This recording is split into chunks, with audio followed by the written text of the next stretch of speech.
ജയിക്കുന്ന തിരുവനന്തപുരം പാർലമെന്റ് മണ്ഡലം, ഈ മണ്ഡലത്തിൽ തന്നെ തലസ്ഥാന നഗരസഭയിൽ ബി.ജെ.പി. അധികാരത്തിൽ വന്നു. ആർക്കാണ് സൂക്ഷ്മതക്കുറവ് സംഭവിച്ചത്? ഞാൻ ഇതിനെക്കുറിച്ച് കൂടുതൽ ഇപ്പോൾ കമൻറ്റ് അടിക്കുന്നില്ല. ഞങ്ങളുടെ പാർട്ടി ചടങ്ങിൻ്റെ അകത്ത് സംസാരിക്കുന്ന കാര്യങ്ങൾ ചിലതുണ്ട്. പക്ഷേ ഒരു കാര്യം ഞാൻ പറയാം, ഇത് നമ്മൾ കുറച്ചായിട്ട് കാണുന്ന ഒരു ട്രെൻഡാണ്. തിരുവനന്തപുരത്തിൽ ബി.ജെ.പി. പ്രവർത്തിച്ചിട്ടുണ്ടെന്ന് സംശയമില്ല. അവർ പ്രവർത്തനത്തിൻ്റെ ഒരു ഫലം അവർക്ക് കിട്ടിയിട്ടുണ്ട്. പക്ഷേ ഞാൻ 2024 ഈ 4ാം തവണ വിജയം നേരിയപ്പോഴും കൂടി നഗരത്തിൽ ഭൂരിപക്ഷം അവർക്കായിരുന്നു. അപ്പോൾ ഞാൻ അപ്പോഴേ കണ്ടൊരു വാർണിംഗ് സിഗ്നൽ ഞാൻ അപ്പോഴേ ചൂണ്ടിക്കാണിച്ചൊരു വിഷയമാണ്. നമ്മൾക്ക് നമ്മളുടെ പ്രവർത്തനത്തിൽ ചില കുറവ് ഉണ്ടായിട്ടുണ്ടാവാം. നമ്മളെന്ന് പറഞ്ഞാൽ നമ്മുടെ പാർട്ടിയുടെ ഓരോരോ ജനങ്ങളുടെ ഇടയിൽ നമ്മുടെ സന്ദേശം എത്തിക്കുന്നതിൽ വല്ല കുറവുണ്ടായിട്ടുണ്ടാവാം. അതിനെ നമ്മൾ ഈ 1.5 വർഷത്തിൽ മാറ്റാൻ സാധിച്ചിട്ടില്ല. അപ്പോൾ ജനങ്ങൾ കഴിഞ്ഞ തവണ വോട്ട് ചെയ്ത പോലെ നഗരത്തിൽ ബി.ജെ.പിക്ക് സപ്പോർട്ട് കൊടുത്തു. നേരെ മറിച്ച് നമുക്ക് ഗ്രാമദേശത്തിലും തീരദേശത്തിലും ഒക്കെ നമ്മൾ ശക്തമായി ഇരുന്നിട്ടുണ്ട്. അപ്പോൾ തിരുവനന്തപുരം മൊത്തത്തിൽ പോയി എന്ന് പറയാൻ സാധിക്കില്ല. പക്ഷെ നഗരം ഈ തവണ ബി.ജെ.പി. ജയിച്ചിട്ടുണ്ട്. ഒരു കാര്യം ഞാൻ പറയാം, എൻ്റെ പ്രചരണത്തിൽ ഞാൻ ആവശ്യപ്പെട്ട എല്ലാവരും മാറ്റത്തിൻ്റെ സമയമായി. 45 വർഷം ഈ നഗരത്തെ നയിച്ചത് ശരിയല്ല.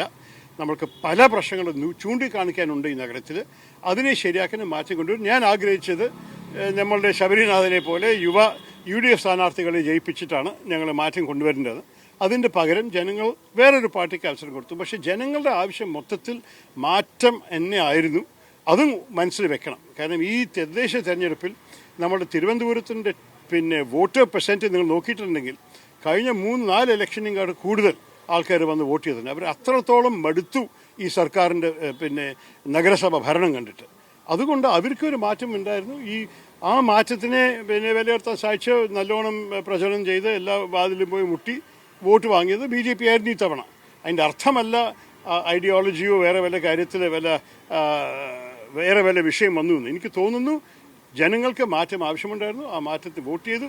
അവർ വോട്ട് ചെയ്ത പാർട്ടി മറ്റേ പാർട്ടിയാണ്, നമ്മളുടെ അല്ല.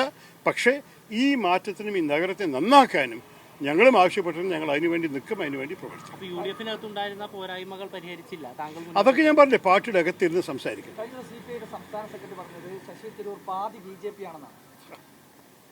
ഇതൊക്കെ എത്രയായി കേൾക്കുന്നു, എനിക്കതൊന്നും കേൾക്കാൻ ആവശ്യമില്ല. ഞാൻ രാഷ്ട്രീയത്തിൽ വരുന്ന മുമ്പേ എൻ്റെ അഭിപ്രായങ്ങളെക്കുറിച്ച് എഴുതി പുസ്തകങ്ങളൊക്കെ എഴുതിയ വ്യക്തിയാണ്. നിങ്ങൾക്ക് നല്ലോണം അറിയാം എൻ്റെ അഭിപ്രായങ്ങളും എൻ്റെ വിശ്വാസങ്ങളും എന്താണെന്ന്. അപ്പം ആൾക്കാർ പറഞ്ഞോട്ടെ, ഇത് രാഷ്ട്രീയമല്ലേ, നിങ്ങൾക്ക് തന്നെ കേട്ട് ഉപയോഗിക്കാൻ ആവശ്യമുള്ളത്. അപ്പോൾ എന്തായാലും എനിക്ക് പറയാനുള്ളത്, എൻ്റെ വിശ്വാസത്തെക്കുറിച്ച് ആൾക്കാർക്ക് ഞാൻ എഴുതിയത് വായിക്കാനോ ഞാൻ ട്വീറ്റ് ചെയ്ത് സാമൂഹ്യ മാധ്യമത്തിൽ ഇട്ടത് വായിക്കാനുള്ള ക്ഷമയില്ല. എല്ലാവരും ഓരോരോ ഹെഡ്ലൈൻ നോക്കിയിട്ടാണ് അവർ അഭിപ്രായങ്ങൾ പറയണത്. നേരെ മറിച്ച് ഞാൻ എന്താ ശരിക്കും പറഞ്ഞിരിക്കുന്നത്, ശരിക്കും എഴുതിയിരിക്കുന്നത് വായിച്ച് നോക്കിയാൽ ഈ വിമർശനത്തിന് ഒരു അടിസ്ഥാനമില്ല എന്ന് കണ്ടുപിടിച്ച് മനസ്സിലാക്കാൻ സാധിക്കും. പക്ഷേ ഈ കാലത്ത് വായിക്കാൻ ആരാ ഉള്ളത്? ഒരു എഴുത്തുകാരൻ്റെ വലിയൊരു പരാതി തന്നെയാണ്, വായിക്കാൻ ആളില്ല. എല്ലാവരും ഹെഡ്ലൈൻ മാത്രമേ വായിക്കുന്നുള്ളൂ.